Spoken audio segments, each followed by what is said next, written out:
So how does someone manage the anxiety that comes with everything going on right now? Like from my experience personally, like you mentioned, like depression's focusing on the past, anxiety is focusing on the future. I've found that meditation and learning how to do things that help you feel present have helped so much, you know, especially like just paying attention to something, and even as corny as it sounds, training my attention span, that has been the number one thing for me. So you just described mindfulness. Yeah, exactly. There's a whole, right, so mindfulness is a whole branch of therapy that brings you to the present.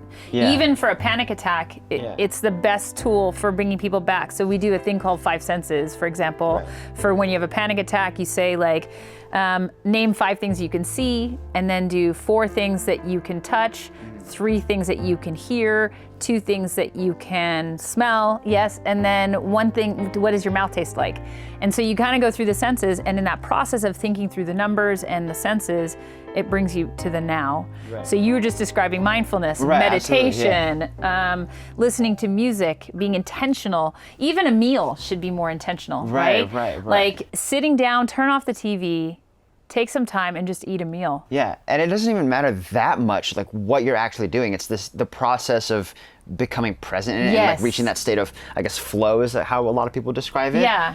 That's really like the happiest that a person can be. Right. Yes. It's funny, this is a terrible expression, but my mom used to always say, if you have 1 foot in the past and 1 in the future, you're peeing on the present. Which I think is pretty like spot on. You really need to be in the present, especially with what's going on, because we can't predict what's going to happen tomorrow. And so it's changing your expectation and being present to what's working now. And meditation is fantastic. It's hard.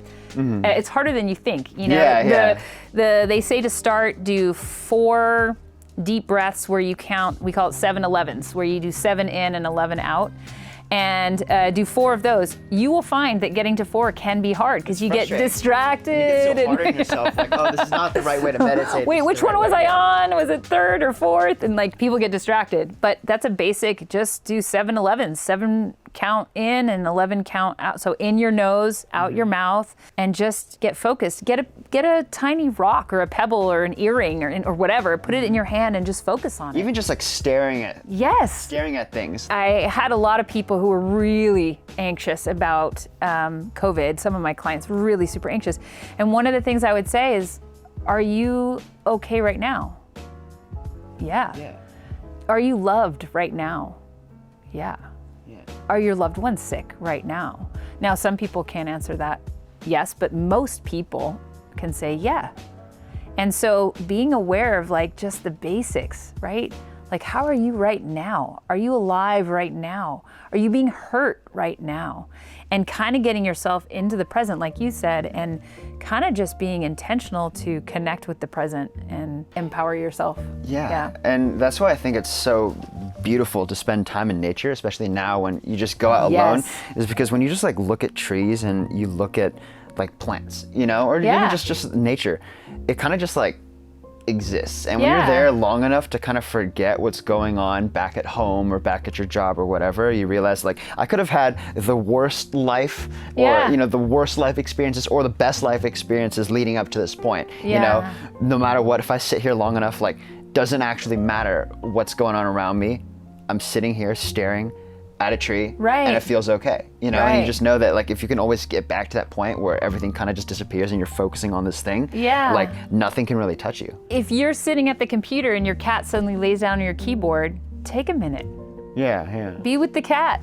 If you're working on a big project and your kids who are all at home come in because they have a math problem they need help with, take a minute. Be present with your family, right? Or, you know, like I have a big golden retriever, and I'll be reading a book and he just comes and puts his head in my lap right on top of the book, and I'm like, I guess we're just petting the dog right now and we're not reading my book right now, because you have to take those moments right now to just stop and like be with your family, be with your pets, be with nature, and be in the moment and take a breath, right? Breathe. Everybody breathe. We forget. Do you ever catch yourself holding your breath? Yeah, a lot of the time. Or I start going like, worry, right? But it's usually a moment of worry or anxiety where you're like, and then you realize I haven't been breathing. Breathe. Yeah, or just like clench my shoulders. Yeah. Like, yeah. People don't realize too, if you do the 7-11 where you breathe in for 7 count and out 11, when you're breathing in, if you focus on the part of your body that hurts, and you can feel it, that's where you're holding your tension. And then focus when you're breathing out on just letting go of that and let it like melt away from your body. Like try it. Try counting to 7 while you're breathing in through your nose, and then count out going out of your mouth for 11. And feel where you feel it going in. Fill your belly, like a balloon, like really fill your belly.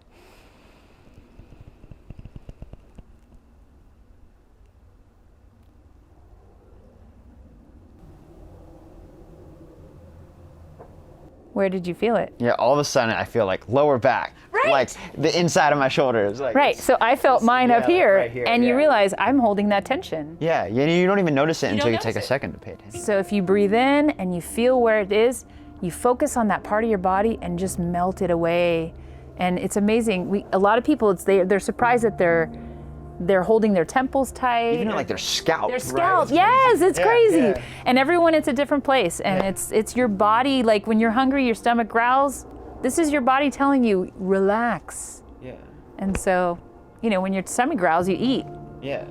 Your tension is telling you, relax, take a deep breath. Yeah, especially like now when we're so not in touch with our own body, because we're trying to operate our lives based on a schedule, based on like our productivity systems that we set for ourselves, based on I gotta be thinking about school, or I gotta be thinking about work. It's like, or like, I'm trying to go on this meal plan so I don't gain weight during quarantine. Right. It's like, well, what happened to like eat when you're hungry, or like and stop when you're full. Yeah, and stop when you're full. Like, but that's mindfulness eating, right? Absolutely. That's being like, but it's so hard to really just go on that, because like a lot of people will think that I'll get exhausted thinking about this stuff all the time. You know, sometimes I gotta go on autopilot, but it's like you gotta find that balance of planning things out, but also just like being present.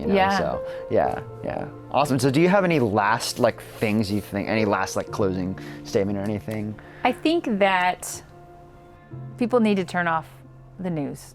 Yeah. Turn off the media. Spend some time being in the moment. Take some deep breaths. Be focused on your body, and be intentional about the little things that you are doing every day. Even just washing your hands, right? They say sing. Well, make it fun, right? If you have to wash your hands make a so game much, out of everything. Yeah, Why or not? maybe think of someone special in your life and send them good feelings or good vibes, or if you're a praying person, pray, whatever. Like take that time while you're washing your hands to send out goodness into the world, right? Yeah. And the key here is to not sit in it alone. Yeah, absolutely. Reach out and tell people how you're feeling.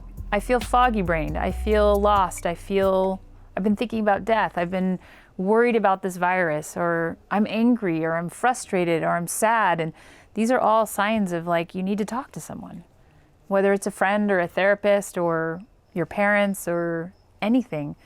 Ask for help. Mm-hmm. Yeah. Awesome. Well, thank you so much for talking with me here today. Thank you, Chris. It was great talking to you. Yeah, likewise. Awesome.